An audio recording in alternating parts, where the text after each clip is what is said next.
Welcome into the Cover 3. My name is Sterling Bennett. Alongside me is Dre from Dre Area Sports and Aaron from 49ers First Takes. And today we are going to break down the San Francisco 49ers Week 4 matchup against the Jacksonville Jaguars, get into some injury updates, and discuss the potential replacements on the trade market for Nick Bosa. But first, don't forget to like, share, and subscribe to all three of our YouTube channels if you kindly could. And guys, we have some breaking news off the rip because Brock Purdy is back this Sunday, starting for the San Francisco 49ers. The turf toe variant may still be lingering, but right now San Francisco has their franchise quarterback back in the fray and back under center. Dre, Aaron, how you guys doing? And what do you think? Brock Purdy's back for the San Francisco 49ers. I think it's great. I'm doing great, but I think it's great that Brock is back. I mean, when you look at what he can do with the offense, his familiarity with the offense, he's our quarterback number one, and so I'm glad he's going to be back out there. I do have a bit of caution about him coming back out there so soon because you have a Thursday night game following this game, and so it's kind of like maybe Mac Jones could have started this game, and then Brock could have started on Thursday night. That way he's not getting the back-to-back, a quick turnaround where he has to basically, he has, 4 days rest, and he has to go back out there again. It's a lot, and I don't know how bad the turf toe is. He could just be saying, I'm going to play, it's fine. But we don't know really how bad it is. Only he knows how bad it really is. But I mean, no, I'm excited to see Brock back. And besides, with the recent re-aggravation of the MCL injury to Mac Jones, I don't know if that's even a good option to have out there. And if he takes the wrong kind of hit, is he going to re-aggravate that injury all over again? So excited to see that Brock's coming back, and I can't wait till Sunday. It's probably the best news I've gotten all week. I have been grumpy and irritable about the Niners and their injuries, and I'm sick of it. You guys know I changed my profile picture to a 49er wheelchair. I'm just had enough. But Brock Purdy playing Sunday makes me very happy. I understand the cautiousness of the fan base about protecting Brock from himself and the chance of re-injury or, the thought of, we have a game on Thursday, all that stuff. I understand that. But I think the story of Mac Jones is really nice, but I like it in small doses. He is the backup for a reason. And it's great. He's done awesome. We've barely scraped by with offense against, two division rivals and, of course, another NFC opponent. But when we start to get to the meat of the schedule, which is coming up, I mean, you could say this week is a pretty important game considering how, it's another conference. No, actually, it's not another conference game. It's just another chance to, take advantage of, the division and get another win, But the other thing, too, is going into that Rams game, to me, it just gives me a little bit more feeling of, I guess, leeway, depending on what happens on Thursday. So if they can go into that game 4-0, as opposed to 3-1, it makes me feel a lot better. But yeah, I'm happy he's back. I am nervous. Because, turf toe is a pretty serious injury. It could be career ending, depending. And we all know what's going on with Burrow and his situation. So I don't want that to happen to Purdy. The Niners are, like I said, I've talked about this before, depth-wise, they are so thin. And so, anytime you can get a starter to come back and be part of the team going forward is a good thing. So I'm happy. I'm personally happy. I'm still grumpy, but I'm happy Purdy's back, and it makes me feel real good about Sunday. Do you think that Brock Purdy's return, I think we can all say we trust Brock Purdy over a player like Mac Jones, who has played fairly well in 2 games in Brock Purdy's absence, albeit against the Saints and the Cardinals, but he's made some big-time throws late in games. He's, scored you 3 touchdowns against the Saints on 3rd downs, and you won the game against the Cardinals on a pretty nice walk-off drive from Mac and Eddie Pinheiro. But where does your confidence level sit? Try to put a numerical value on it. With Mac Jones, let's say he was starting on Sunday, where is that confidence level at? But now that Brock Purdy's out there, where has your confidence level number changed to? I think with Mac, my number was probably at around 55%, 60% maybe. It wasn't too high. This game to me is probably going to be a slugfest till the end, even with Brock Purdy back out there. But I think now my confidence level goes to maybe about a 70% that, hey, you now have a quarterback that is a playmaker back there that can do things for you that that Mac Jones can't. Mobility, a big missing factor in this offense with the quarterback with Mac Jones, who just can't move much. But Dre, what are you thinking? Where has your confidence level changed to from Mac to Brock Purdy against the Jaguars defense this Sunday? My confidence has gone way up. I mean, it was already up. He only says hi to Aaron. Thanks, throwback. I appreciate it. No, my confidence has always been high. The Niners were going to win this game. When you watch, the tape on Houston and the Jags last week, terrible quarterback play by both quarterbacks. Yeah. Yes, there were some passes. I would say there were some passes by Trevor Lawrence that were just darts. I was like, oh, nice. But overall, bad decision making. Bad play calling. They still have a lot of issues on offense, and that's what Brock helps to eliminate. And for the most part, Mac Jones did an excellent job at eliminating those problems as well. He had the one interception against the Cardinals, which he even said, I guess I kind of threw it right at him. He laughed it off. But it was true. He did. He threw it right at him. I was like, oh, my God. But overall, the quarterbacks have done a great job at limiting the damage by not turning the ball over. And granted, I think Mac had the strip sack against the Saints, but my confidence was always high against these Jaguars, and it gets even higher now because our quarterback number one is back. I think he's going to be more decisive. I think he's going to be just as, if not more, accurate than Mac Jones. And look, will the toe affect his mobility? Probably, but still, I think that Brock is such a more mobile quarterback. While a lot of those times where Mac is just sitting back there waiting for stuff to kind of open up, Brock will just take off and create on the fly or create with his feet. And so that's what I'm most looking forward to. So yeah, my confidence level is very high. To me, I don't see them losing this game at all. I see them. This is going to be a win. Niners improved to 4-0. Aaron? I would say it was always at a constant 50% with Mac. Just because, he is what he is, and he's solid, but there's a reason why, he's moved around a little bit. Some of us get caught up in these wins, and we start to, some of us who like to make, content that's based on drastic takes will be like, well, maybe, this is what Kyle always wanted, and who knows, he might become the quarterback of the future, and maybe this is the end for Brock Purdy. There's stupid people that say stuff like that. Never thought that was the case. I think he's more careful than Brock. You could say that. Like, when you watch him play, he's extremely cautious. He doesn't really do a lot that really makes you get nervous. As far as Brock will get a little gunslinger mentality, even though he doesn't really have the physicality to do it. Whereas with Mac, it's more or less he just doesn't have any mobility.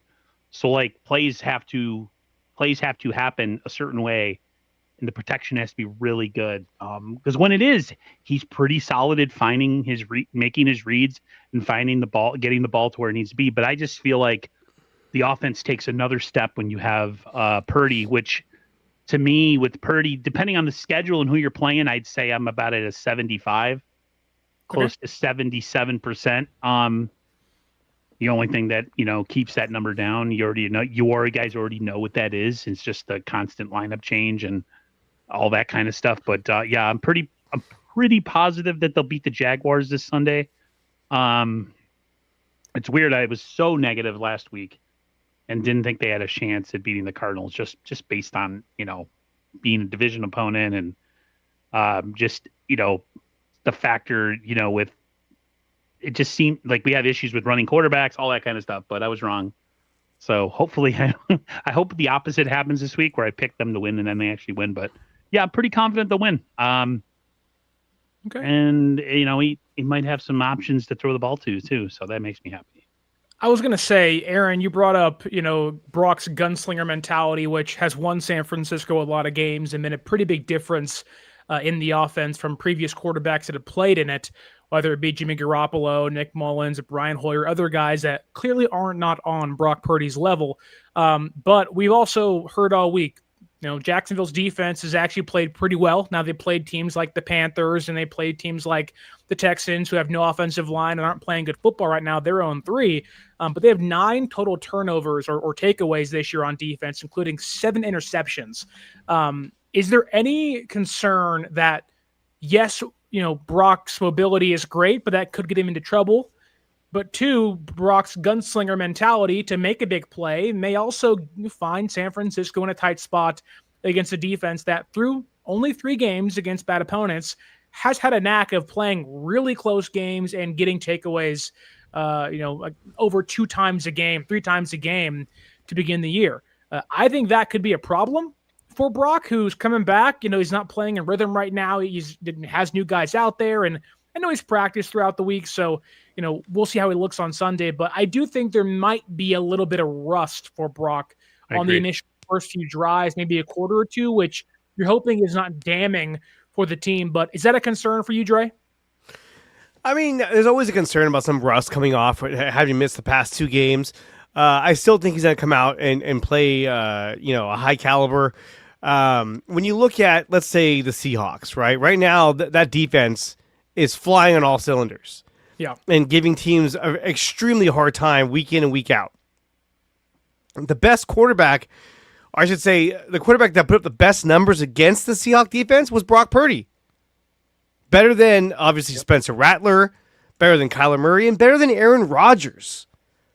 Brock Purdy, with the limited number of weapons that he had, he was able to put up the best numbers so far. He threw for 277 yards and 2 touchdowns. Granted, he threw 2 picks, but he threw 2 touchdowns, and he helped drive the team down to win the game. Yeah. Or to take the lead, at least. So I think at the end of the game, or at the end of the day, when you look at how complex and how difficult that Seahawks defense has become, Brock was the only quarterback that was able to move the ball on them with much more ease than almost any other quarterback that has faced that defense. And that's the guy you're getting on Sunday. So that's what makes me extremely excited to see him take the field for San Francisco. Yeah, I'm not one of those people who thinks that one game will affect the next as far as like how people look against certain opponents, because every time you do that, it seems like the Niners or a team comes out, they'll be, they played this defense has done this, they've given up this, they've been, taking the ball away, blah, blah, blah, blah, or the opposite. And then the game happens and then they all of a sudden surprise you. So like, I don't really get caught up in essentially what the Jaguars have been doing, because I just think the Niners are a different animal when it comes to how their offense is compared to other teams.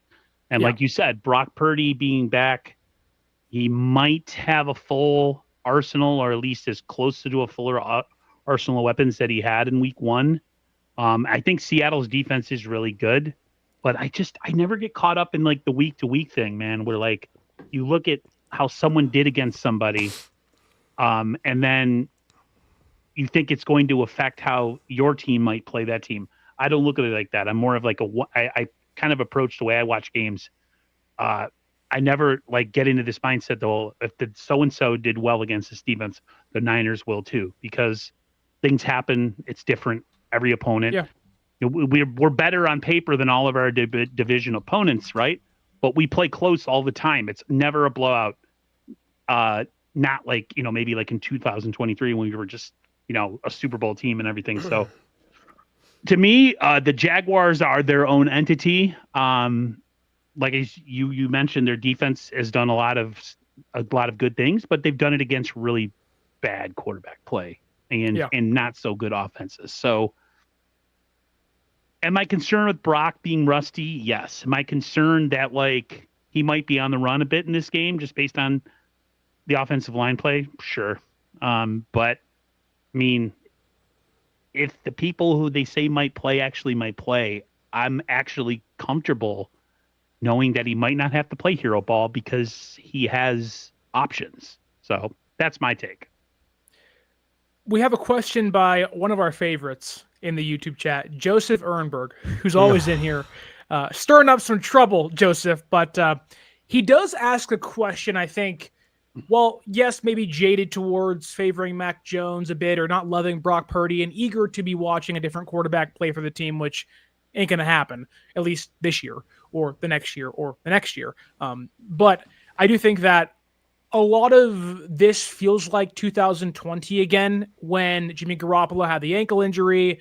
He didn't want to come back. He said, hey, like, this hurts more than you think it does. The doctors were saying, he can play. And Kyle was like, if he can play, you're getting out there. He goes out there. He's terrible against Miami. They're getting the brakes blown off of them at home to the Brian Allen cornerback game where they look terrible.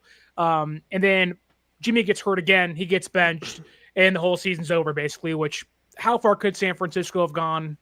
Who knows? But Joseph asks here, if Brock struggles hard, let's say he throws 2 picks early, it's really rusty, does he get benched? And I will speak hopefully for all of you when I say no.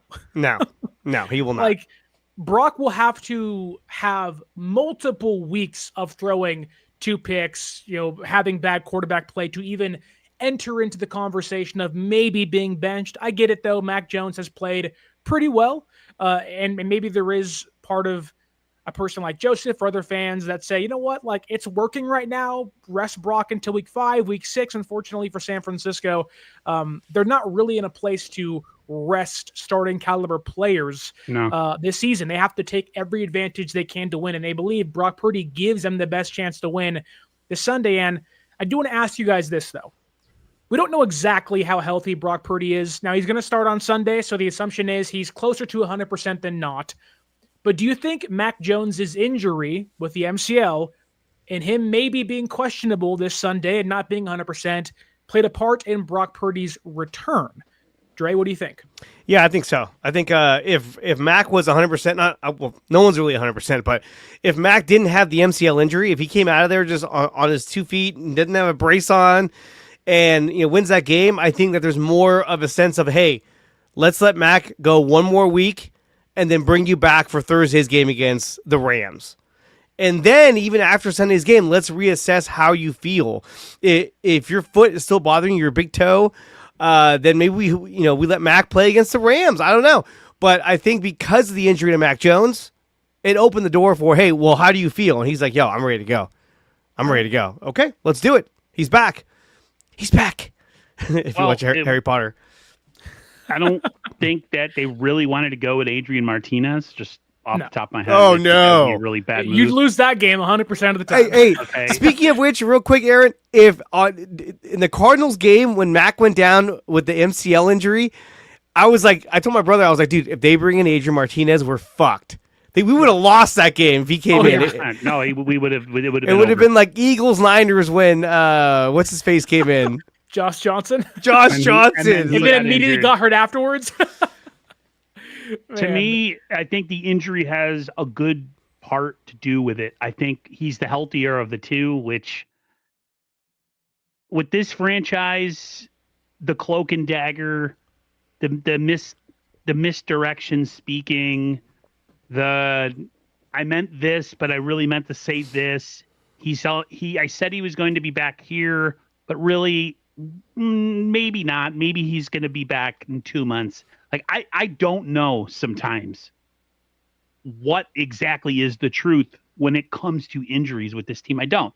People say, oh, it's gamesmanship. No, I just think it's just a lack of, I don't know what it is. It's frustrating. So there's part of me is like, oh, well, Brock's the most healthy. But then I don't know the reason. I just, it stresses me out. I would rather have Brock out there anyways. I think the injury, or at least maybe the thought of the injury, we might see a different Brock, like you said early on. I think maybe he might struggle a little bit. But long run, if you had to put me on a, gun to my head and give me the long run of how I believe they can't win the majority of their games with Mac Jones in there. It's a nice story against so-so teams. But, when the real bullets are flying and you're going against real competition, there's nobody I'd rather have than Brock Purdy, whether he's throwing interceptions or not. So I think it's just a mix of him being the more healthy, but he's also the one that gives you the best chance to win and having a chance to go 4-0 going into Thursday. So I think and Matt gives you depth. He gives you a lot of depth. I mean, if let's say Brock was out and he's going to be out for a few weeks, right? And you got Mac Jones, then other than Mac Jones, then you got Adrian Martinez, and you're like, there's quite a big drop off between Mac Jones and Adrian Martinez. At least now with Brock coming back, you know that you got Mac Jones on the bench who's like, yeah, if he goes down, I can come in and I've proven that I can run this offense with great efficiency. So having that depth piece to me is more valuable than saying, okay, look, Mac, you start. Brock, sit one more week. Because I'm telling you, if we have to go to Adrian Martinez, it's just going to be all kinds of bad. That's not even a falling off a cliff with Martinez. That's like a sinkhole. Like there's no bottom to it. I'd rather have McCaffrey play quarterback. Something. Hey, Kyle Juszczyk. Kyle Juszczyk is the four-string emergency quarterback. But this is some. I wanted to say there's something that needs to be said. I heard this from Colin Cowherd, which I can't stand him. Sometimes he's right, though. Sometimes. Not rarely. Where Colin was right and where Colin was wrong. The thing with him, he made a point to say that it's really about the system and not about the quarterback. And to a certain degree, I agree with him. I think the 49ers system, if you have a quarterback that has a brain who can read defenses and call protections and throw to open guys, you have a shot. I don't think quarterbacks are calling protections. I think it's a center, and that's why maybe Jake not Brendel calling sucks. out protections, but I don't know. The center, you're right. The center is the one that does it. But point I'm trying to make is like you would audible. Like, no. Kyle says that they don't really. Kyle audible. doesn't want them doing that either. No, they don't do that. You're right. But no, I just think the fact like there's that out there that I think is affecting people's minds. Is that talk of it's really the system and not the quarterback, and you just can put whoever you want out there and they're going to do well. I don't believe that. I think Brock's the best option we've had since Kyle and John have took over. And does he freaking make you scratch your head and want to throw a cup across the living room and smash it on the wall when he's throwing picks that he shouldn't be throwing? Sure. That's part of who he is. And I'd rather have a quarterback who's willing to take risks and not always play it safe. I really hope that toe is good because God, I would hate to lose him on a long-term basis. And then people really get to see what the difference is between him and Mac. Like, I really think people right now are caught up in this thing where it's like, oh, Mac will do fine, and blah, blah, blah. And it's like, yeah, short-term, great. Long-term, not so much. So my worry is, I hope he's really close to being 100%, maybe 89 to 90%, and they don't re-injure him. I mean, we know that's a big thing with the Niners. They tend to get re-injured constantly, stepping out of bed. But that's my thought. I do think it wouldn't matter who plays quarterback for San Francisco on Sunday because Jacksonville is going to blitz the hell out of them no matter what. This season, the Jaguars are blitzing quarterbacks at a 33% clip, and that reached a near 40% clip against Joe Burrow, who got hurt against them, so hopefully that doesn't happen for San Francisco, but they are going to come after the quarterback nonstop. They have 18 pressures by their non-defensive line players, so safeties, nickelbacks, cornerbacks, linebackers. That is tied for second in football, and their two edge rushers are the only two edge rushers this year to have over 50% of their entire team's defensive pressures. So that does kind of hint towards Jacksonville's interior defensive line not being as good, albeit Eric Armstead's still out there making some plays. He has 2 sacks this year, but a lot of the pressure is manufactured with Jacksonville. So Brock's toe injury will be tested very, very early and very, very often. So having a somewhat mobile Brock Purdy is probably better than having a non-mobile Mac Jones, but nonetheless, San Francisco's quarterbacks are going to be tested with their mobility early in San Francisco's offensive line, who has in some way found themselves being on PFF's top 8 list of quarterbacks pass protection. I don't know how that happened. It makes no sense to me, but I was going to bring that up earlier. I'm like, this doesn't make any sense because we watched the games. Yeah, which I mean, it has been better since the Seahawks game. I would say they're better in pass protection than they are in the running game. Yes. I mean, the running game, it's like 1,000%. it's getting blown up in the backfield. You're like, oh my god, guys, like what's going on? It's like 30 inches, and we can't even move. They get a loss of 4. Like, oh, what happened? But I mean, when you look at, like, for instance, Jacksonville, who they're going to be playing this Sunday, it's like they've gone against 3 teams. They've gone against Carolina Panthers, who are ass. They've gone against the Cincinnati Bengals, which is 36-0 last week. So I wouldn't say they're ass. They're half an ass cheek. They're terrible. They are terrible. Okay, the Bengals, who they lost to somehow. Yeah. That's where Burrow got hurt. Yeah. They ended up losing that game, and then they played against the Texans. And the Texans are in disarray. Yeah. But still, even if you look at like the Texans, right? The Texans have the 16th best defense in the league. That's because they only scored 17. The offense can't score. Well, but the Jags only scored 17 points, and they barely scored that. Yeah. And now they're going up against the number 4 ranked defense in the league in the San Francisco 49ers. Without Nick Bosa. Without Nick Bosa, yes, I know. But I mean, look, most teams don't have a Nick Bosa. Nick Bosa is like, he's like a guy that there's is pure luxury. 5 of him in football right now. Yeah. Maybe. So I think that this defense alone is still going to be extremely good. Yeah. Would be even better, obviously, with Bosa. Nick Bosa. Sorry, I was reading something. With Nick Bosa, but still, I think this defense can be a force to be reckoned with. And really, I feel like this defense is probably what's going to keep the Niners relevant this season, is how good they are and how deep they are as well. Because for the first time since, I don't even know, 2021 maybe, they look like they are playing as a unit. The Niners defense looks like a cohesive unit where everyone knows where they're supposed to be at. Last season... What? Harry Balzac? Sorry. Harry Balzac, yeah. What we saw last season, there was no sense of unity on that defense. Everybody was just out for themselves. Nobody knew where they're supposed to be at. Even when we had Steve Wilkes, you saw Fred Warner getting frustrated. You saw Greenlaw getting frustrated because players weren't where they're supposed to be at, and you could tell there was some confusion. This year, I'm not seeing that. So I think the Niners defense will continue to be a really, really good defense. It just sucks we don't have Nick Bosa. I'm a little bit more concerned about the Niners defense than you might be, because there's been some blown coverages in the past couple games, especially last week. Some plays where if the team doesn't make a mistake, we get gouged for a pretty big number of whatever it might be, like passing or running, whatever, screen pass. So I think the Niners can get even better, even if Bosa was playing. I think the Niners right now are very bend but don't break. They're not getting any turnovers. They don't really get a ton of. They are getting fumbles. They're just not getting interceptions. Right. They force like 5 fumbles. They're going to get one this Sunday, though. They're going to. Trevor Lawrence is due. Yes.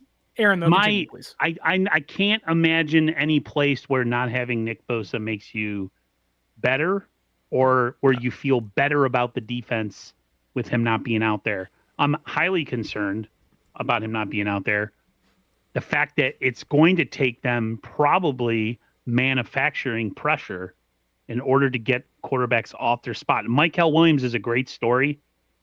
He's solid in the run game, and he's done well when he teamed with Bosa. Was able to kick inside and do all that kind of stuff. So, man, they played well last week in the second half, but that's also against Kyler Murray. And it might work this week against Jacksonville, because I don't care what people say about him and how big and strong-armed he is. I still haven't seen what the hype was ever for Trevor Lawrence coming into the National Football League.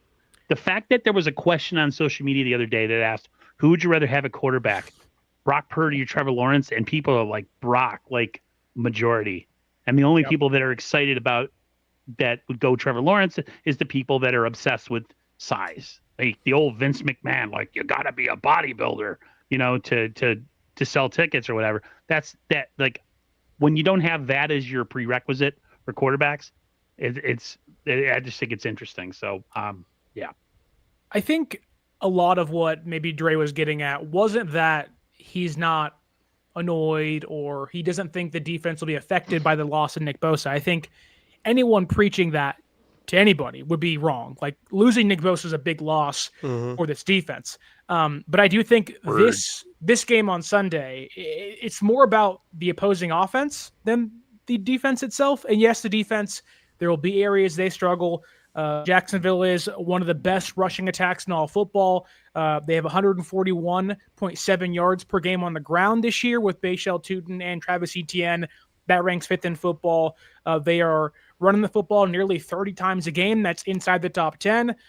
Etienne has the third, or is tied for third with 167 yards after contact, and he has 6 explosive runs. So they're moving the ball downfield, not because the quarterback, because of the running back game. So it does feel as if that is San Francisco, which they have done fairly well this year, albeit not perfectly. If they can limit the rushing attack of Jacksonville and make Trevor Lawrence have to beat them, I do think the need for Nick Bosa, although it's still going to be there and it's still high, you may not feel it as much this Sunday against Jacksonville. And a lot of the reasoning is because of how dysfunctional Jacksonville's offense has been this year. They played some pretty bad defenses, and they just have not been able to put things together.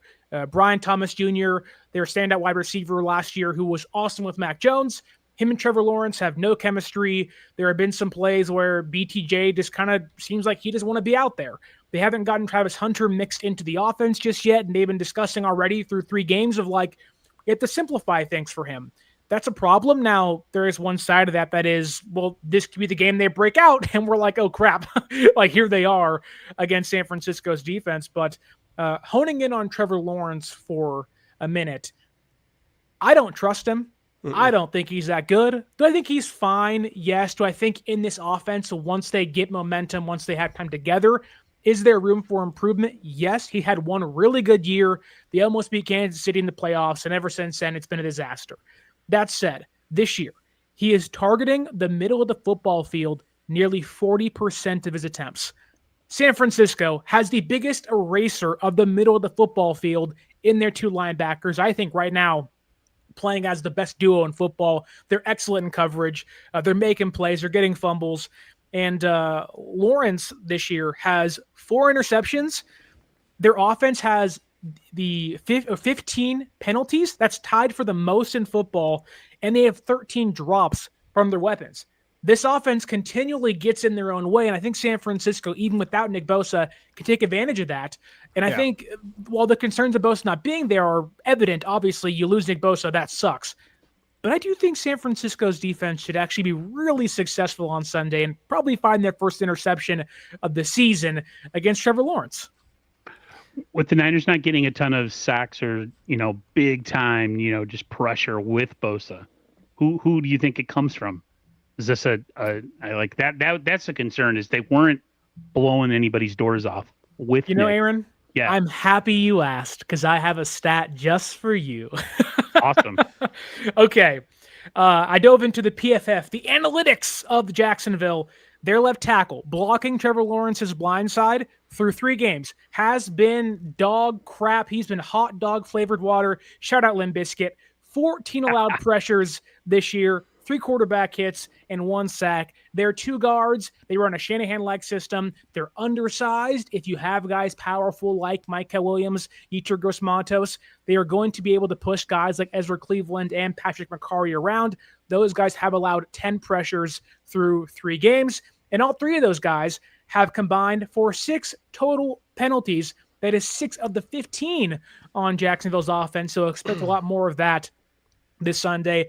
And Trevor Lawrence has the 6th lowest time to throw in football at 2.6. But no, wait, there's more. Right now, Nick Bosa, not on the football field for San Francisco. When he's on the football field, though, in 97 regular season games, San Francisco is blitzed 20% of the time. In the 18 games without Nick Bosa, they blitz nearly 32% of the time.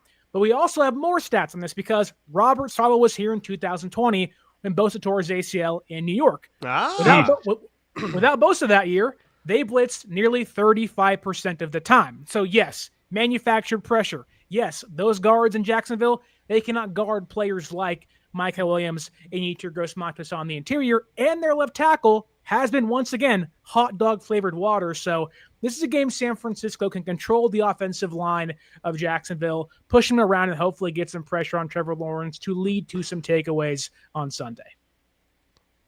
Okay. Are you sold now, Aaron? Enough said. Enough said. I'm you're winning me over. We do this every week, man. Look. I think at the end of the day, it's this. Losing Nick Bosa sucks. It's horrible. It's the last thing you wanted to see. Twice in 5 years. I hate seeing anyone go out, but I would have rather have lost Micah Williams than Nick Bosa. And I don't wish injury upon anybody, but I'm just saying. This was probably squad guy, dude. Not the I'm just saying, like if it was anyone of any impact, the only way it would have been worse if it was Brock Purdy or Fred Warner. You know, what I mean, those are the Purdy Warner Bosa is like the triangle of life for the Niners, and we just lost one of the corners. So that really hurts. Time. Season's young. Season's young, but now Hey, knock on wood, Aaron. Don't jinx us like that. Don't I know. put that evil Don't do on me, that. Ricky Bobby. Come on, man. God. But the way this defense has been playing, I think they're going to come out with a strong sense of urgency to get things done on Sunday. They're not intimidated by Trevor Lawrence. They know all the numbers against Trevor Lawrence. They know that he has the least amount of time to throw the football. What are they going to do? They're going to try to run the ball. And more than likely, they're going to try to run the ball to the edges, especially where Nick Bosa used to be at, because now they're going to be running at Samo. They're going to be running at Micah Williams. Well, probably away from Micah Williams. They'd probably be more likely to run towards Bryce Huff. Yeah. Bryce Huff, exactly. So Okay, that's kind of a where they're going to 120 go, number. is wherever Nick Bosa was supposed to be at. It's not there anymore. That's where they're going to run this ball at. So really, my thing. Oh, sorry. But really, it comes down to the linebacker play. If Fred Warner and True. D. Winters can play the way they have been playing all year, they'll be able to stuff those run gaps and limit what ETN can do on the ground. But go ahead. No, I think one thing that I have to remember that I forget is that Saleh's back. So player-wise, or what is the word? Personnel-wise, yes, we are lesser. We are way lesser without Nick. But I forget, and this is something I have to keep reminding myself, is we do have Bob Saleh in the building, and he is one of the best defensive minds in football. So there's a part of me that oh, that's right. He'll figure out a way, and who knows? Maybe they keep winning, they get some help down the road, and maybe this Bosa injury isn't as big of a deal down the stretch. So it's hard for me because it's last year was so bad defensively, and it seemed like there was no adjustments. Like you'd watch a game and things would be happening. Plays and he was terrible, and nothing would change. He was awful. Yeah, I think he'll put a little deodorant on that stink that is there. It won't completely cover the stench, but it'll definitely I have more confidence. I have to remind myself. You guys don't understand. I forget that Robert Saleh is the D coordinator. Bob Saleh. I call Bobby him Bob. Trees. To give you guys maybe some, or probably for Aaron more than Dre, but to give you some more positive outlook for this Sunday, the Jaguars offense ranks 24th in third down conversion rate this Sunday, or this year. So they don't score a lot of points. They don't get on the football field or continue their drives very often. But kind of to Dre's point, Thanks, Larry. Larry. Larry. the Jaguars, their entire game plan is to run the football and establish play action. 20% of Trevor Lawrence's dropbacks this year are out of play action. That's tied for second in football. So stack the box, make them beat you downfield. Yeah. Right now, they are 0 for 9 on deep shots. And Trevor Lawrence this season, if I can find my stats really quickly, he right now this year is, funny enough, tied with Brock Purdy, who's played one game, and then Aaron Rodgers for the 8th highest turnover-worthy play percentage in football, and he's tied for the 4th most turnover-worthy plays this year. He is going to put the ball in harm's way. He's throwing over one interception per game this season, and if San Francisco can stack the box and play adequate run defense, they are going to have themselves right where they want Jacksonville on the weekend. So I'm hopeful and optimistic San Francisco wins. I do think they can win, but we've been talking about Nick Bosa a lot. And I think this is a good point to transition into what does San Francisco do to replace Nick Bosa? Obviously, this weekend, there's nobody else coming in to save them, right? There's no one else walking in that door that is Nick Bosa. And to acquire a piece like that, you are going to have to give up a pretty hefty price if you want to find somebody like Trey Hendrickson or somebody along those lines. So maybe give me one or two players you think San Francisco, or you'd want San Francisco to target to replace Nick Bosa, and maybe why you wouldn't want them to look at players like Hendrickson or somebody else. Who, me? Both. Both you guys. Aaron, go ahead first. I feel like the Thibodeau one makes the most sense based on age and based on affordability. Whereas the Hendrickson one, he is a legit defensive and pass rusher. Like, he's going to get you sacks. But how much are you willing to give up for a rental? Right. And I know they have some money. They take out insurance. That's so weird to me. Like, the players you have in your team are injury prone, so you take out. the Bengals did that with Shamar Stewart too. Right. I know that's not the reason, but it's just, to me, it's just like, it's ridiculous, right?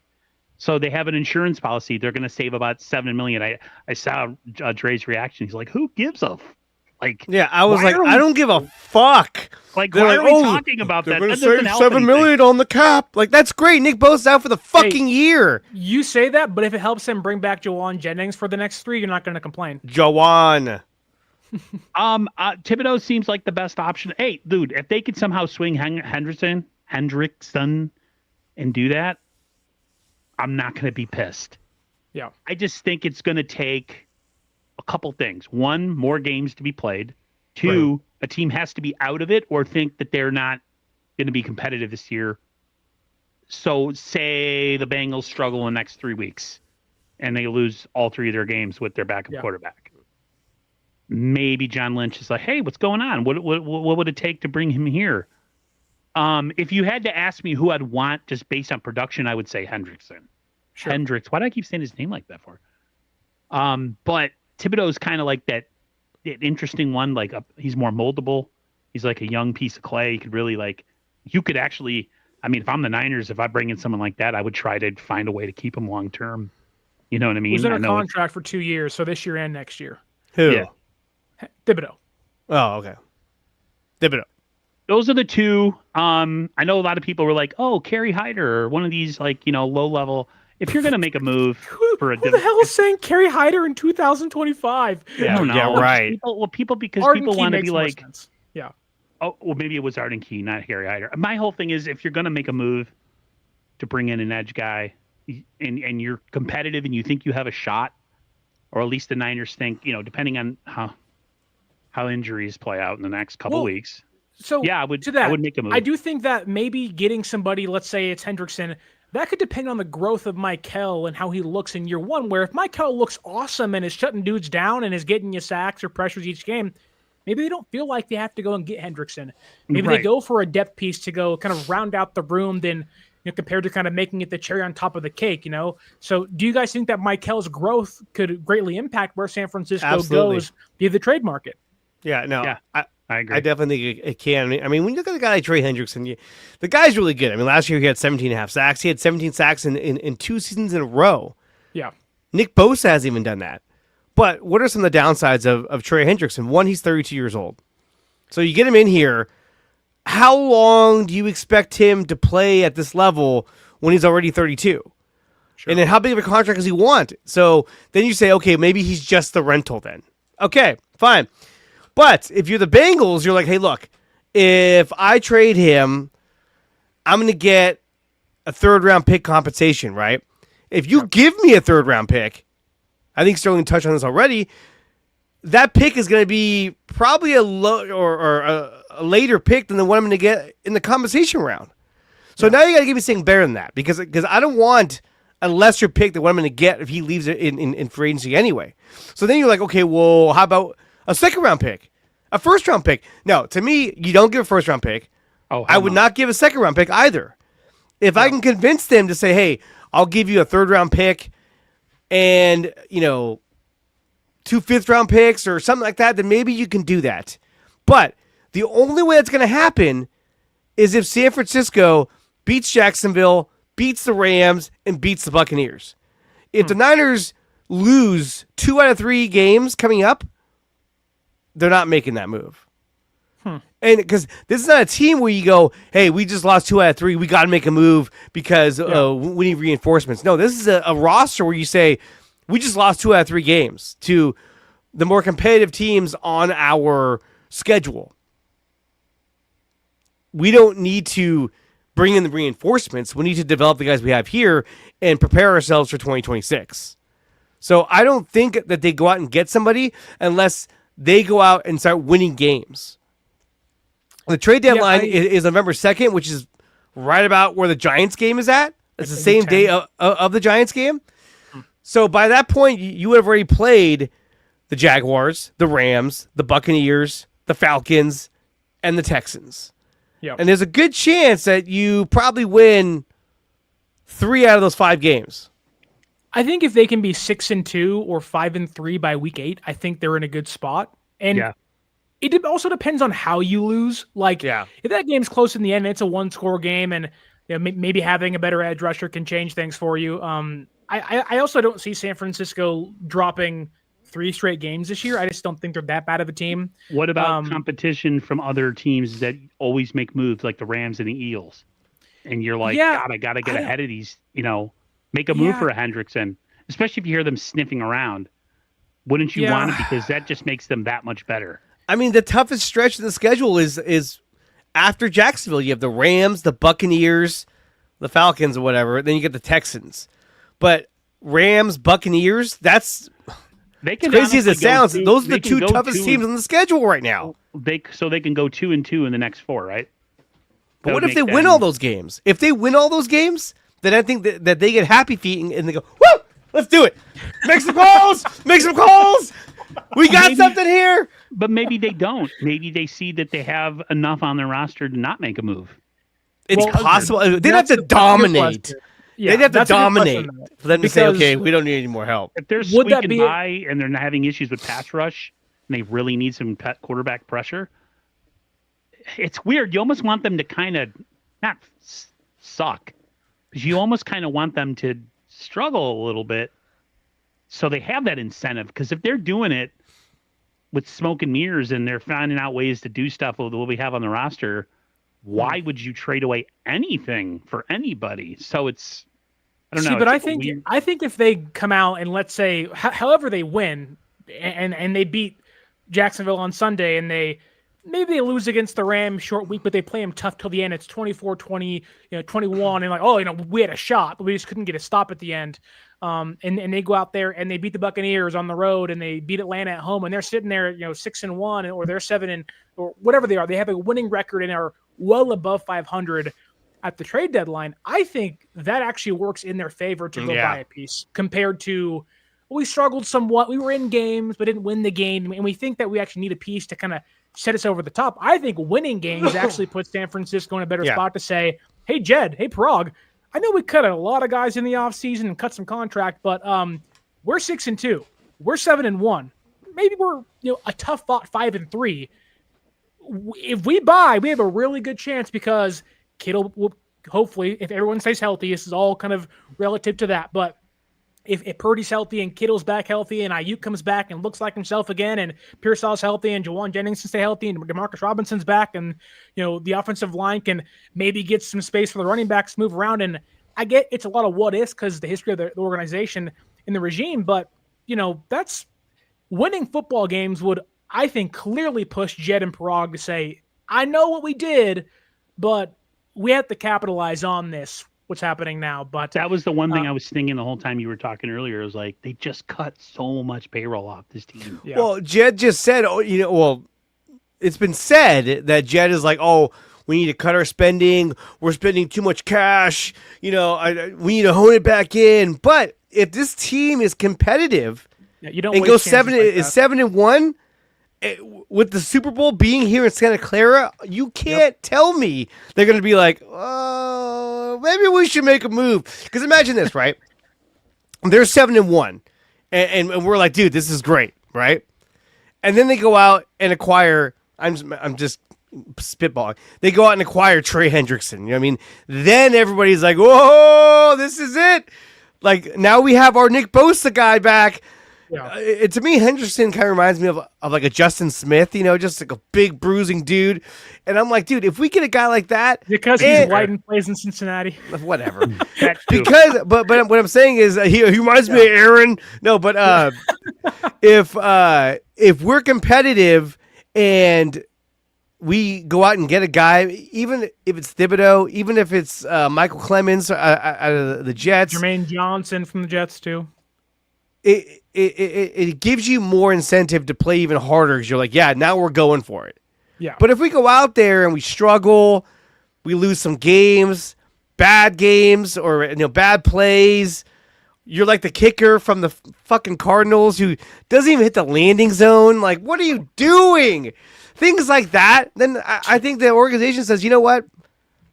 We're gonna stick with the guys we got. We're gonna go out and get ourselves a Khalil Davis, one of those kind of guys, and then we're just gonna retired. He retired. He did. But what I'm saying is that they're gonna get a guy like that who's just kind of like, oh, he's just a reinforcement, as opposed to we're gonna go out and get a difference maker to help put this team over the edge because now we have confidence that this team can compete for a Lombardi Trophy, and with us getting George Kittle back, now with DeMarcus Robinson back, in time Brandon Aiyuk, but I think just getting DeMarcus Robinson back, having Robinson, Juwan Jennings, and Pearsall, that's a huge difference right there. Huge difference. Let me ask you this, and I know we're on Nick Bosa, and I kind of want to shift a little bit to Juwan Jennings because he practiced today for the first time. Yes. But first, Nick Bosa underwent successful surgery to repair his ACL, according to head coach Kyle Shanahan, and according to the head coach, which nobody says surgery ever went bad. He said it went great. So there is some positive news out there. Everything was successful for Nick Bosa. But what do you guys think about Juwan Jennings? Because he returned to practice for the first time all week. He didn't play against the Cardinals last Sunday. San Francisco won that game, but it kind of felt like he wasn't going to play. And that you're not going to have Juwan for back-to-back weeks, but he returns in practice today. Matt Barrows reported that there was some limitations with his ankle in his routes, so maybe that is concerning for you guys. I personally don't think Juwan's going to play on Sunday. What do you guys think? Aaron, you can go first. Just based on Barrows, that sentence right there was like, there's no way. There's no way. Well, because then you re-injure yourself. Now you're out longer. That's like the crux, the bugaboo with this team is like, we get all excited. We bring somebody back who maybe they shouldn't have come back, and then they're out longer or permanently. So, how does he feel after Sunday going towards the Rams game? Do you? I think that feels more likely. That you are you willing to sacrifice him one more half of it? I call it like a half of a week, and give him a chance to play against the Rams in a game that we desperately need to win because it's a divisional game. Well, it's not desperately win, but you beat the Rams on Thursday, you're 3-0 in the division, and that's huge, especially for a team like us who's so young and has such, we're a little light in the ass, so to speak. So no, you know me, I'm always talking about injuries. They can stay healthy. Pearsall and DeMarcus Robinson and little McCaffrey out in the pass pattern. I think that's enough to beat the Jaguars. Is it? I mean, say what you want about what Mac Jones did, but man, he was doing it with next to nothing. Like he had one dude. We had Juwan against the Saints. Huh? Yeah, but against the Cardinals, he didn't have Juwan. Cardinals, different story, but yes. It was Pearsall, Sky Moore, Valdez Scantling. So look, I think getting Brock back in, getting Brock back, having Demarcus Robinson, having Juwan Jennings back, which, yes, I think he will play this Sunday because that's why he didn't play last week. I think he was close to playing, but I think they said, you know what, you're going to have to fight through a lot of pain. Let's just not do this. And I think they felt confident that they could beat the Cardinals. But again, against the Jaguars, I feel like if you have a complimentary team that's got Jennings, Pearsall, and Demarcus Robinson as your wide receiving core, I think that's enough to get the job done. We've seen what Jake Tonjes can bring, a little bit of catches here and there. If Kittle comes back against the Rams, that's going to be game changer right there.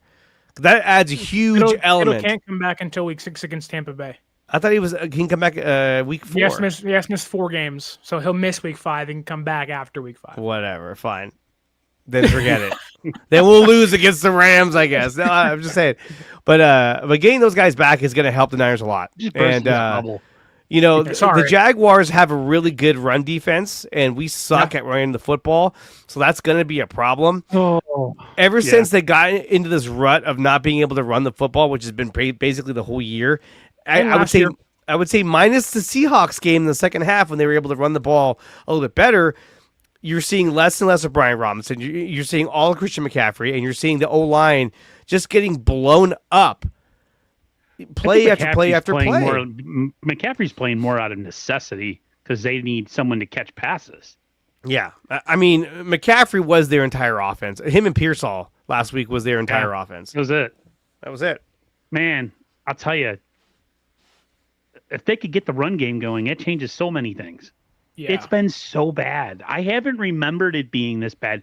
Even when they were like bad in like 2020 and they were having injuries left and right, like this year, I imagine they ran the ball relatively well. And they have like Jeff Wilson Jr. or some, like they've always been able to run the ball. But this year is like the first time where when it's like 3rd and 1 and they line up in a run formation, I'm like, oh, usually it's like, no doubt, whether it's Purdy sneaking or, Kyle Juszczyk doing whatever he has to do, man, this year it's just been so, and I was like, oh, is it McCaffrey's explosiveness? But, Robinson isn't doing anything either when he gets in there. So like you said, these PFF grades, like where are they coming from, man? What are they watching? Well, they're not a great run blocking team. They're not. And PFF is not kind to them in that way. It's only in pass protection that PFF has them ranked high, and run blocking they're not ranked anywhere near the top 10 from what I saw a couple days ago. But go ahead. No, go ahead, finish it, and then I'll touch on something. I was gonna say, I don't even think even if San Francisco's offensive line was playing good football, this is still the biggest test they've had all year, defensively at least. Amongst the front 7, I know Seattle has a good defense and they're maybe a better unit when it comes down to it at the end of the year. But Jacksonville through 3 games, albeit it is against the Panthers and the Bengals and against the Texans, who, to those teams' discredit, don't really have a running back worth talking about. Chuba Hubbard, Chase Brown, Woody Marks, Nick Chubb off an ACL injury. Chase Brown's probably the best one. Chuba Hubbard's probably the best running back, but not great teams, not great offensive lines, and not great rushing attacks. But they're holding opponents to 82.7 yards per game. That's 5th in football. I don't even think San Francisco right now could get 82.7 yards against the worst run defense in football this year. That's how bad they've been at running the football. But I do think that when we talk about Nick Bosa and replacing him and getting the front office to buy into what the team can do, a lot of that to me hinges on getting back to being able to run the football successfully. Because if you do that, it opens up play action. It allows Kyle to get Pearsall and eventually Kittle and Robinson and Jennings, all those guys open downfield with play fakes and whatnot. So do you think that the lack of pass options has affected the run game? Because there hasn't been anybody that scares the defense, so they can sit on the box. But they were seeing stacked boxes in 2023 when they knew it's going to McCaffrey 25 times a game. Yeah, okay. Nobody could stop it though, and I don't know if that's the absence of Kittle, albeit your tight end not blocking for you shouldn't just make your running attack suck. Yeah. Which it apparently has. I think no Kittle, we suck. Which it seems like that's the case, but I think Colby was pretty bad last weekend against the Cardinals in his first start. He was pretty bad. Brendel's not been great as a run blocker. Okay at pass protecting, but still there's been some plays. But I think the guards have been really bad. I think Puni has been bad as a run blocker, better as a pass protector. And like, I get he's hurt. I get he's coming back from an injury still, but that doesn't excuse what's happening. He's not playing well, terrible. And that's the case. He looks like booty. But Dre, go ahead. No, I mean, I see the comment. Should have never got rid of Jordan Mason. Even if we had Jordan Mason, he'd be doing the same thing that Brian Robinson's doing. Yeah. And they would not be giving him the ball either. So it's better for Jordan Mason to be on the Vikings, where he's their feature running back now that Aaron Jones. Aaron Jones. I was going to say Aaron Donald. Aaron Jones has gone down. That'd be good for him. Good for him. I'm glad that Jordan Mason's getting an opportunity in Minnesota. That team's another. It's got a lot of problems too, offensively, especially at quarterback. But I don't think he'd make the difference. Kind of nice against Cincinnati. No, it's not the answer. I mean, Mac Jones is more of an answer than Carson Wentz. But look, on to Cincinnati. I just think that Jordan Mason wouldn't be making the difference here as long as McCaffrey is your number one running back. I'm serious. I think he'd be getting the same amount of touches as Brian Robinson Jr. Flat out. Kenny agrees with me. He'd probably be hurt right now if he was here. Probably. And Robinson Jr. had a high PFF grade as a receiver out of the backfield. You haven't seen that at all with San Francisco. You saw it against Seattle, but he was kind of shaky with that really random jump throw. We all said, "What the hell was that?" Oh, the Jeff Garcia throw. I was just like, the good old Tim Tebow jump throw. Like, wait a minute, what's going on? He almost threw an interception too. It was like, "Jesus, what are you doing?" We did see Robinson bust one for 19 yards last Sunday against the Cardinals, and McCaffrey one for 13. So I do wonder that. And there does seem to be a little bit of dissension amongst the ranks in the fan base, which isn't uncommon for a lot of reasons. But against Jacksonville, there seems to be a divide of, I want to respect what they've done so far through 3 games. The defense is playing good football. You have to respect that. They could be a good defensive team this year. Some guys are playing good. Jordan Lewis is excellent as a slot cornerback for them. Excellent. He's been awesome this year. But also the other side is you've played the Bengals with the backup quarterback and lost. You played the Panthers, who outside of the game against the Falcons have been not great. And then you play the Texans, who have no offensive line at all. Like, is there some belief that the Jaguars, might be a little bit of a fake coming into week 4? Yeah, but you can say it for San Francisco. Okay. They'll be like, well, they played against the Saints. The Saints suck. Cardinals are, overrated. But I do agree. I think the numbers are a bit skewed for the Jaguars. I mean, they have the number 5 scoring defense in the league, which means that they've only allowed an average of 17 points a game. Niners have number 2 at 16.3. So how big of a difference are we going to see in these two defenses? I mean, there's other categories in which the Niners are better at. And when it comes to rushing defense, the Jaguars are the 4th best rushing defense in the league, only allowing about an average of 82.7 yards a game, while San Francisco is 15th, allowing 103.7. Yeah. So that, to me, is a real red flag, because if Travis Etienne? Travis Etienne, yeah. Trevor's the brother. He plays in Carolina. Yeah. If Etienne is able to have a big game and continue to do what he's doing on the ground, it's going to make things really difficult for San Francisco. Now, the Niners have been really good against the run. I was surprised to see that they were ranked 15th, giving up 103 yards. But I feel like they've been really good against the run, especially up the middle, where we saw that was a huge issue for San Francisco last season, is they could not stop the run directly up the middle. Even with Jordan Elliott there, they were just blowing right by everybody. But this year has been very, very different. So I still think that they're going to do a good job at containing Etienne for the most part. Not to jump in on you, Aaron, but I think we can't forget Baishal Tootin back there. He's been awesome. What did you call for Jacksonville? He's their kind of power back, and no CJ West on Sunday, which I don't know again how much that affects San Francisco with the broken thumb. But he said he was going to play. Well, it was. They said he was going to try to play. He can't tough it up with a club. He'll probably play Thursday against the Rams. Yeah, that's what I think they're going to do. Come on, dude, wrap it up and play. What is that all His about? thumb is broken. That's what she said. So what? What do you mean, So so what? what? That would hurt, man. I don't You know how want many to get broken. players in the NFL play with a club on their hand? These guys are freaking soft. got We no also grip. don't- He's we like- also don't know how serious the thumb injury was. It needed surgery to repair. Okay. It wasn't whatever. like just bandage it up and go on. Like Get ready to see a heavy dose of Robert Beal, Samo. Wow. I was surprised Everybody crawl over again. Travis Gibson didn't get called up and said they went with Robert Beal, the Well, physical it's because- specimen. it's because Beal Jr. can play special teams and take Samuel Kwanu snaps, so they can give Samuel a breather on special teams. Yeah. In the absence of Bosa, but I don't want to just and Aaron jumping after me, please say what you need to say, but I don't want to kind of just erase Bashal Tutin's impact on this game. Jesus. Running in between the tackles. He's a big guy. He's a bigger body guy. And Jacksonville wants to wait, kind of run that clock down, play, keep away, and let their defense win games for them. But Aaron, go ahead.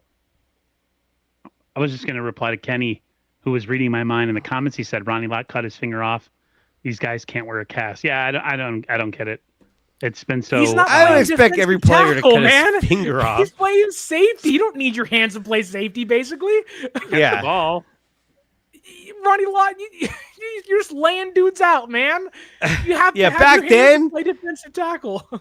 Some of those hits back then were brutal. What's funny is the game was more physical back in the day, right? Oh, Sure. We didn't have half the technology or the medical advancements, and yet guys play. These guys now, they look amazing. They all have really low body fat, but these guys are softer than cottonelle tissue with the amount of injuries that these people have all well, the time. it's a different kind of game too. Now they're smaller, they're faster because they can't hit the way they used to. That's why you don't see a lot of the bigger safeties out there anymore. In the Super Bowl, the Seahawks, they threw that pass to, I forgot the damn guy's name, but like they dove for it and he was on the ground. It was like bobbling around and he caught it. What was it? I hated that guy too. Was it Jermaine Kerr? Yes, Jermaine Kearse. And like if you had gone back just a few more years, the safety would have just annihilated him on the ground. Yeah. Blah! And that like no catch. But then if he did that, they had thrown a penalty, like defenseless receiver. Oh. Yeah. So it's a different game altogether. Which I like what they're doing with guys like Jair Brown, how they're using him more like a linebacker almost. I think that's really cool. And I'm sure the other linebackers are like, "Fuck, why can't I get in the game?" It like, damn it. I know.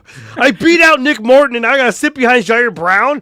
But it gives Jair Brown a role, especially when Malik Mustafa comes back, which I think he's due to come back week 6. Do you think that's Jair Brown's spot, though? I think that's Jason Pinnock's spot when it's all said Well, and done. I'm just saying, I don't think it's Jair Brown's if spot. Mustafa comes back and Jair Brown wasn't playing this new hybrid role, like, where would he go? And then the other question is, do they put Mustafa in that role? Like, hey, Pinnock's playing pretty good. Let's put you in this spot, see how you do. Then Jair Brown's I have like, a feeling, great.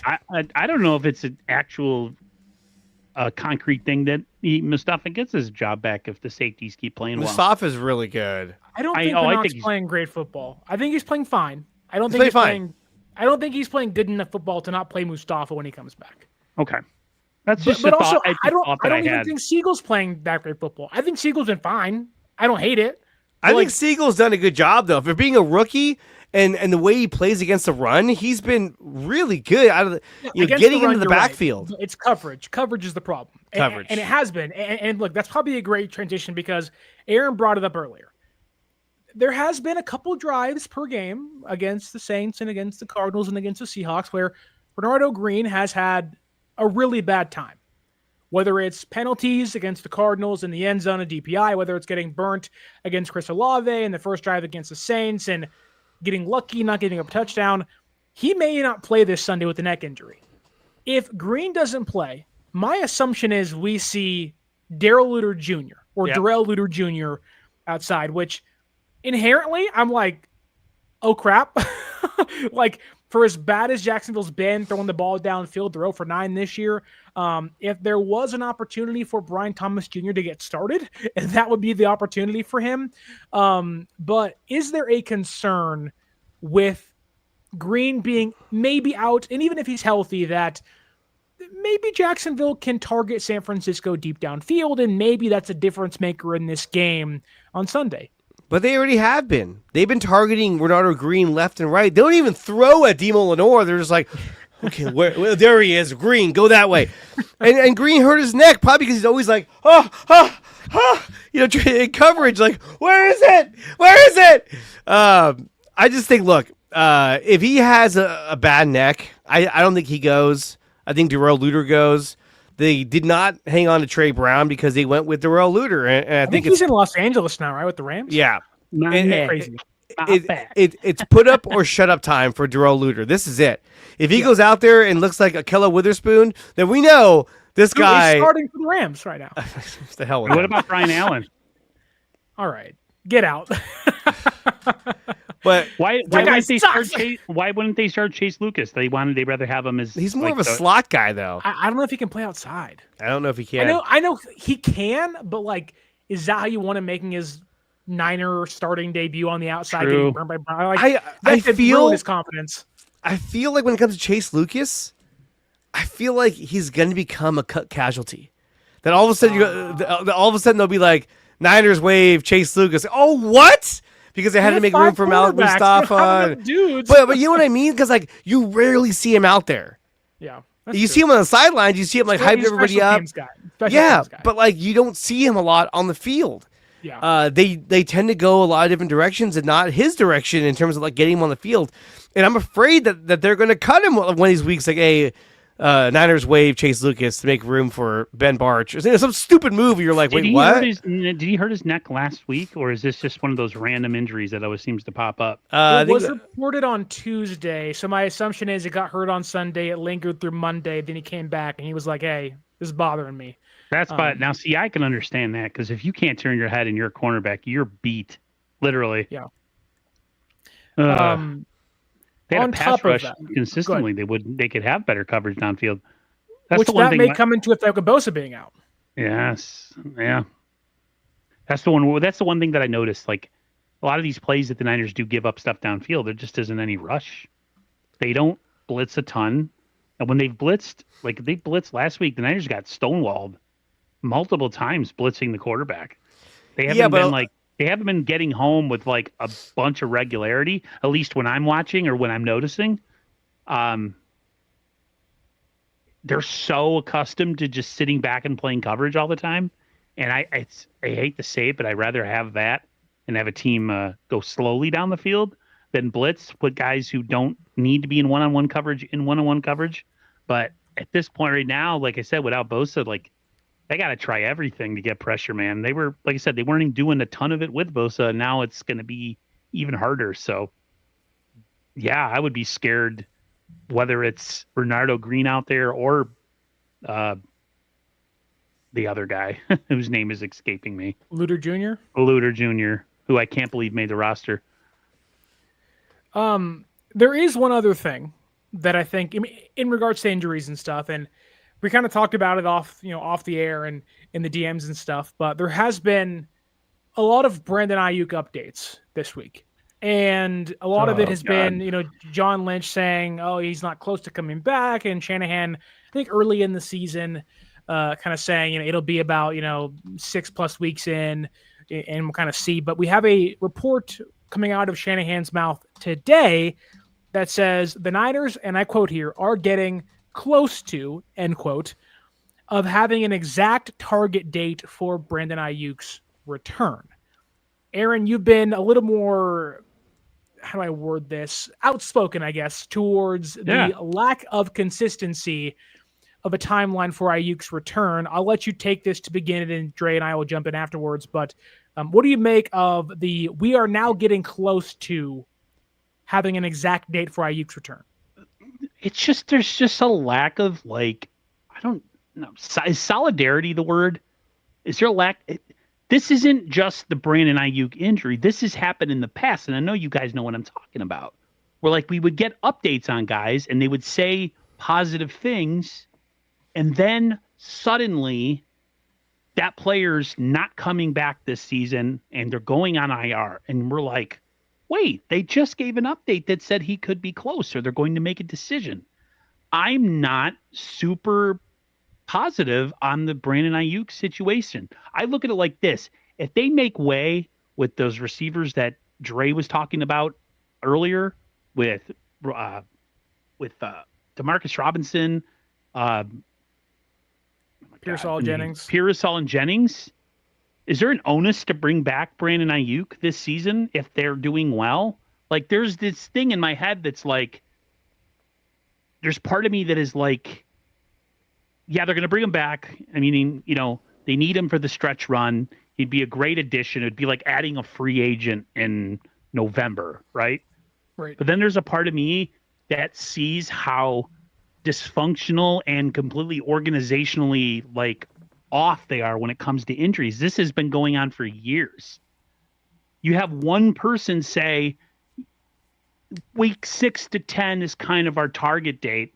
And then the GM goes on the radio and says, oh, he's nowhere close to coming back because he's got to hit certain checkpoints, check marks and stuff. And then they release a thing today that says we're going to have a target date soon. Like, it's just like, fucking fine, be like on the same page with it. I don't get it. And it's been like this for years with other players. To me, it's just organizationally, people can say, oh, football's physical, football's this, it's a violent sport. And they compare injuries to other teams. And it's like, yeah, that's like a one-off year. This is all the time. I just think fundamentally when it comes to injuries in this team, there has to be at some point like a come to Jesus moment where we're like, we got to reset and do something with this because this is ridiculous, dude. You saw the injury report that they had and Dre said, maybe it's because we notice it because it's our team. Maybe, but I don't know, man. I get frustrated. I just get frustrated. It's annoying. It's hard to get emotionally invested when it's a constant situation. It's just, gosh, I'm trying to keep my mouth clean because I don't want to curse, but I'm done. Fuck it. There you go. Dre, go ahead. I think Aiyuk comes back November 9th at home against the Rams. I think that's when he's going to come back. I don't think he's going to come back, obviously this week, next week, the Buccaneers game, the Falcons game, Texans. No, none of that. I think they go on the road against the Giants, and then they come home against the Rams, and that's when Brandon Aiyuk comes back. And, yay.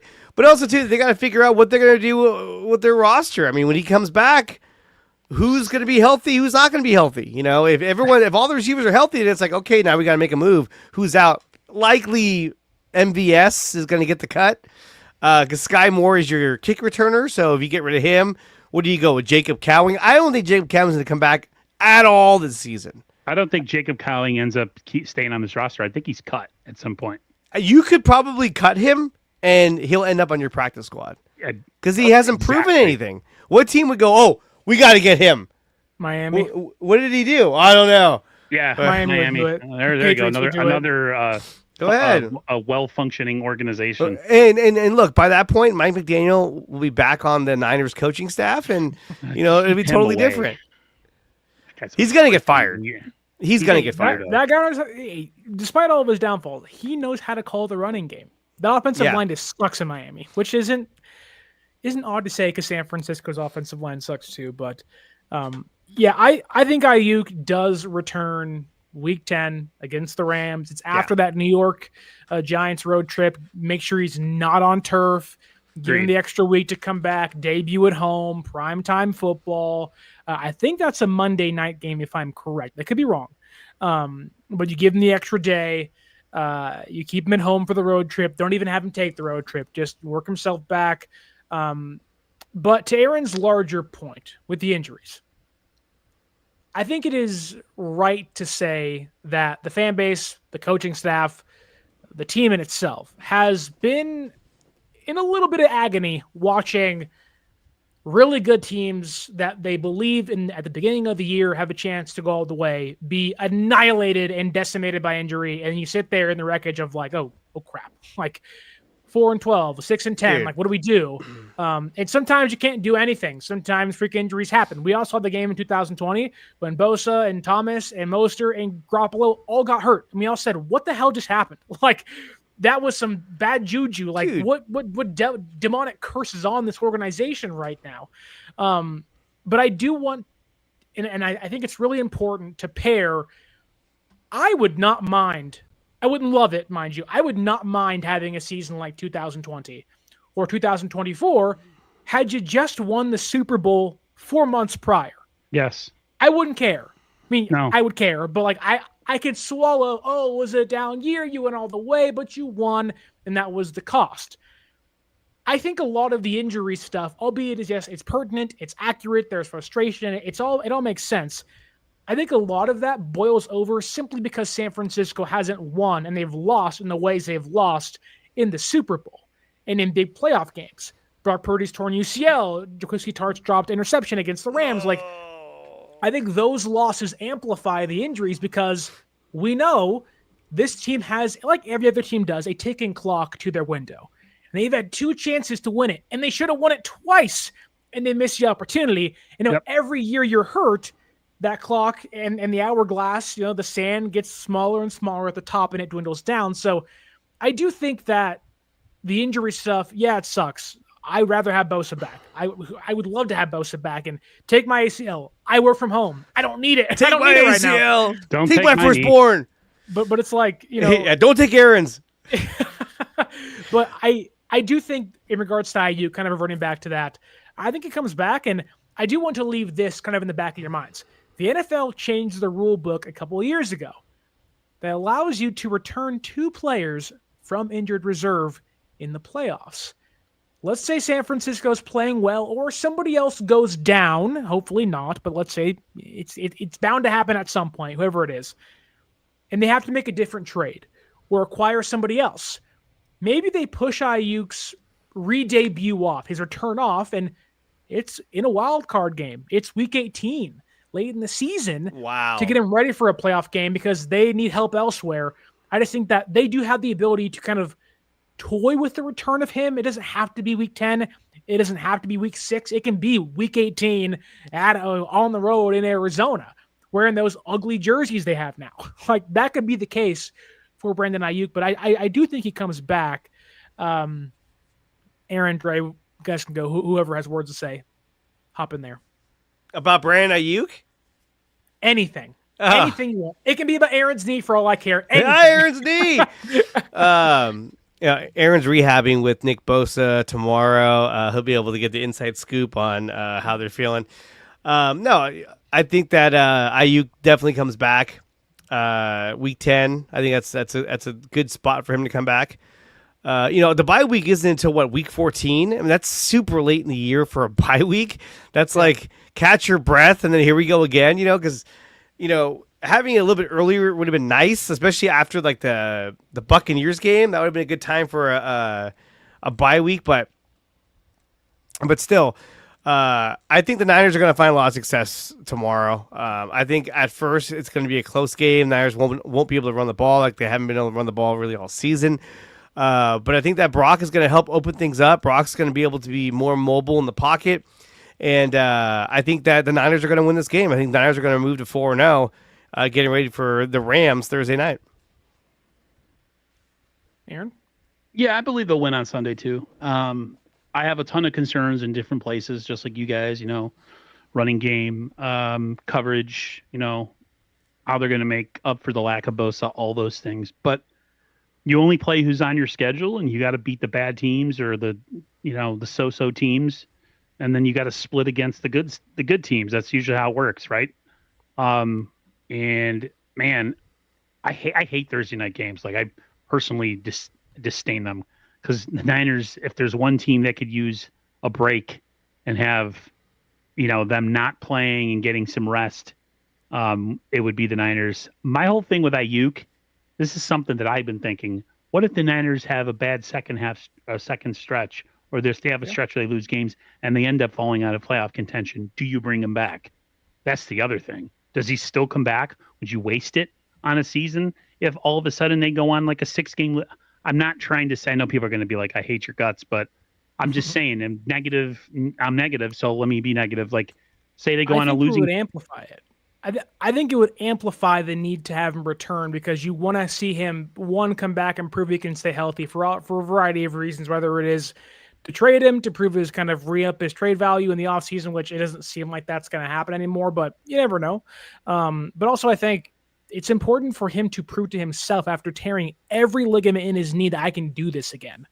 And I'd rather not restart a year and have him go into training camp being like, I'm healthy, than have a setback. And it's like, oh, crap.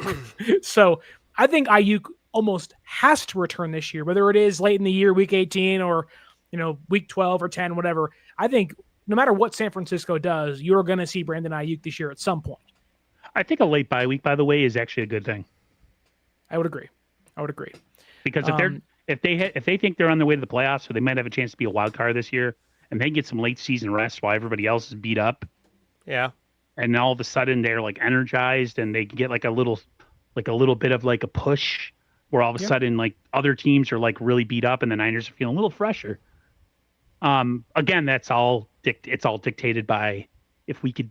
I tweeted this, if they can stabilize, like no more serious injuries to big names, like stabilize. Like if a depth guy goes out, that's one thing, but like if they could stabilize, my hope in what they can accomplish this year goes way up.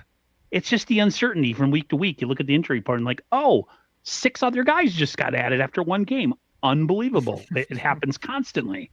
It's like every time we get a person back to drop, it's like, if that can stop happening, I don't know, for a couple weeks in a row, then all of a sudden, like the negativity that's coming out of me starts to dwindle, So it's all about the injuries, man. I think the 49ers' biggest opponent in 2025 isn't anybody on their schedule. It's their health. We talked about this in the preseason. They're light in the roster. They don't have a ton of depth. They had to get rid of a lot of big name players to save money. And we said, if they can stay healthy, we said it how many times, and it's still the case. They got to find a way to stabilize. And if they can, everything's on the table.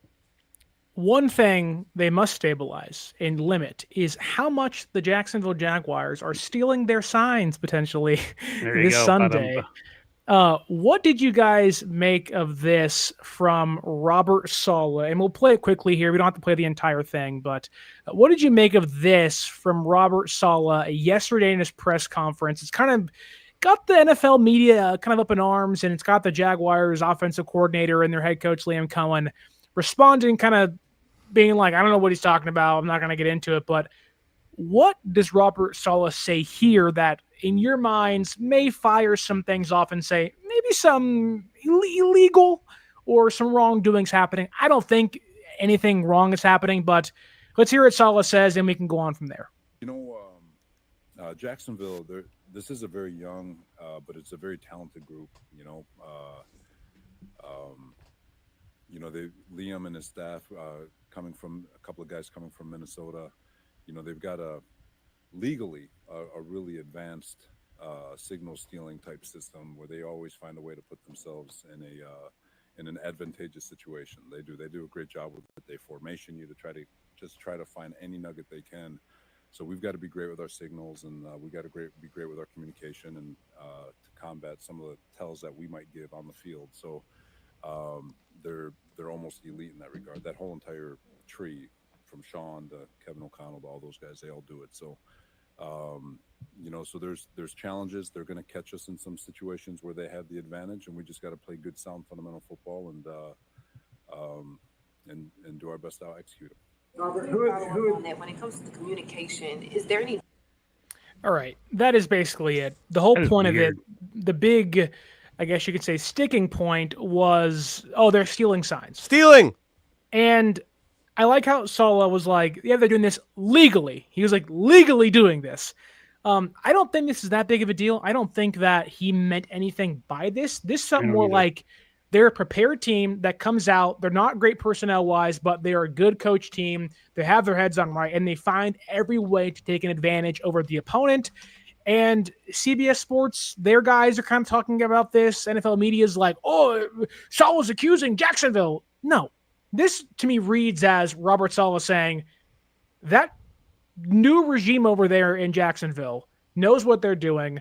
They're going to have us in spots that maybe we don't want to be in, and they'll take advantage of us, and it's up to us to fight back and push back. But nothing he said screamed like alarms thinking, Jacksonville's doing something wrong.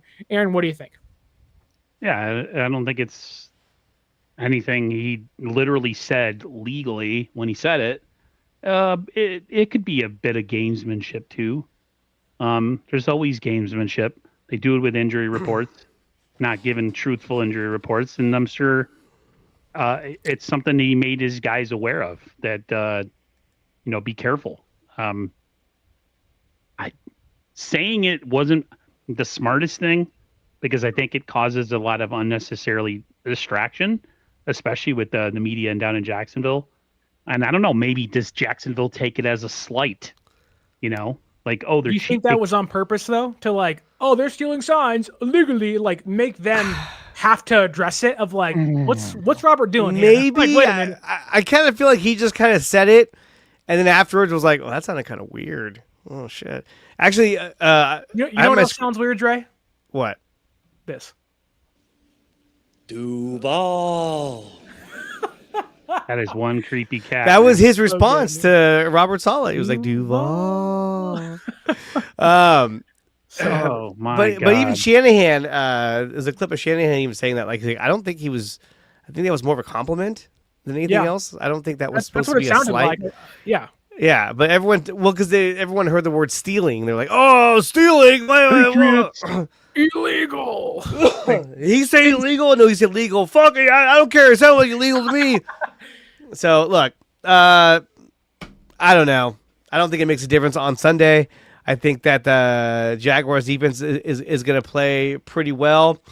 However, yes, they've looked good, but they've gone against the 24th, the 29th, and the 32nd ranked offenses in the league. So look, they're not going against world beaters. They're going against the opposite of that.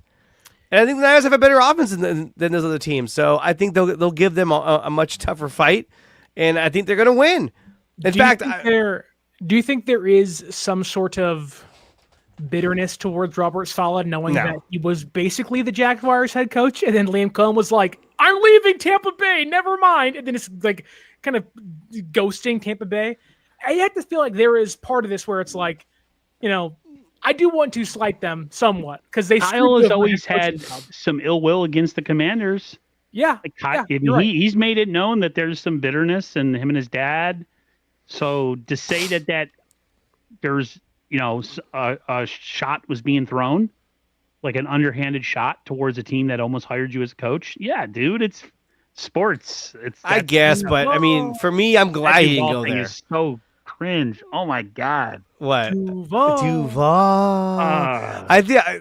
I'm glad that Robert Saleh did not go there. If you went there, that would have sucked because then we would have ended up with God knows who as our defensive coordinator. Nick Sorensen. No. We would have brought back Steve Wilkes. Hey, don't forget, there were reports that they were going to keep Nick Sorensen on the staff as remember that? special teams coordinator, and then they were like, never mind, fired. That was weird. What was he going to do? Like, hey, Rob. Hey. Why is he still here? Hey. Your people were like, he might be. They're like, he might be our new special teams coach. Like, no. Let's just cut ties, get him out of here. He's somewhere now. I forgot where he's at. He's in Dallas. Sounds about right. Let's wrap things up. Let's discuss our predictions for Sunday. Okay. Give me a score. And maybe give me one standout player. Aaron, I'll start with you. What is your score prediction for Sunday? Niners in Jacksonville. Who wins? What's the score? And give me one standout player from Sunday's performance. I think the score will be 28-17 Niners. The Niners high score. Niners are going to score some touchdowns. And my standout player of the game, I think, is going to be Ricky Pearsall. He's going to get a couple tutties. Yeah, I think he gets a couple tutties in this game. He's my guy. He's that man is on the cusp of becoming really good. I don't know who radio guy from, it might have been 95.7 The Game. as he thinks he's a better player than Brandon Aiyuk already. And that was Matt Steinmetz. Happy birthday, Steiny. Yeah. Bad take, but happy birthday. Bad. That's my prediction. Dre? I think the Niners win this game. I think they win this game probably somewhere around 24-17. I think that the Niners defense is going to cause a lot of problems for the Jacksonville Jaguars offense, who relies heavily on the run. The Niners have been really good at stopping the run. So I think that it's going to force the ball more into Trevor Lawrence's hands, and he will throw at least one interception and turn the ball over once, if not twice, because he fumbles a lot too. But I see the Niners winning 24-17. And for a standout player of the game, D. Winters, because he continues to be a menace on the field, and I think he does it again. So that's my take right there. Okay. So both you have San Francisco winning, albeit Aaron has them winning by 11 points. I think Dre has them winning by, what was it? A touchdown. 7 points. So a large margin, albeit a one-score game for Dre. I have this game being much closer. I think it's 19-23. San Francisco wins by 4 points. I think it's a nail-biter, fight to the finish. Either the offense has to make a big drive late, or the defense somehow is fighting for their life, again, like they have been almost every single Sunday. Maybe I'm foolish into buying into what Jacksonville's doing this year, but I believe in their defense. The offense has some questions, but San Francisco's defense does have some holes, mainly if Bernardo Green can't play.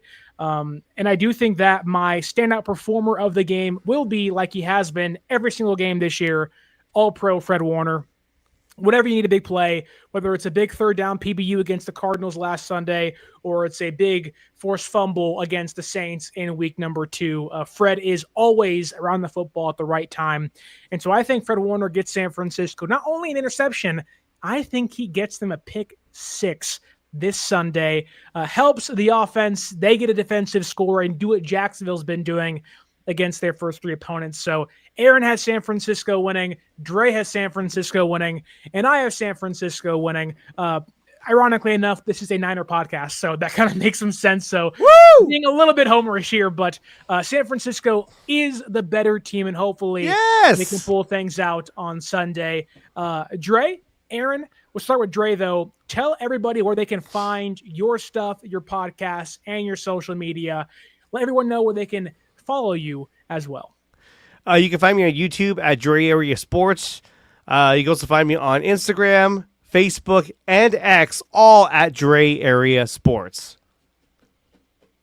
Aaron? Same 49ers First Takes on YouTube, Instagram, TikTok, and X. And I stream 2 days a week. I stream on Fridays with the guys here, and then hopefully on Monday with the Empire State of Mind podcast, we do kind of a follow-up review. More of just a discussion. There's no real breaking down of any real reaction. Yeah, a lot of fists flying. Yeah, mostly a lot of begrudging steel chairs. Yeah, steel chair right across the bow. My God, he killed him. Like JR. Damn it! Damn it! Yo, you son of a bitch. You can find me at 49ers_access. That is my X and my Twitter. 49ers.access is the Instagram. And you can find me on YouTube and wherever you get your podcasts at 49ers Access. Below is Aaron from 49ers First Takes. To my side here, left or right, I don't know what area that is. That is Dre Area Sports and myself. Yes. My name is Sterling Bennett. This has been the Cover 3. Thank you, everybody, into the YouTube chat. You guys have been great. We enjoy the interaction, whether you're watching on Facebook, YouTube, or X. You guys are great as well. Thank you so much. Hopefully, you guys can like, share, and subscribe to all 3 of our channels and all of our platforms and follow us on social media. But until next time, this has been the Cover 3. And as always, stay faithful.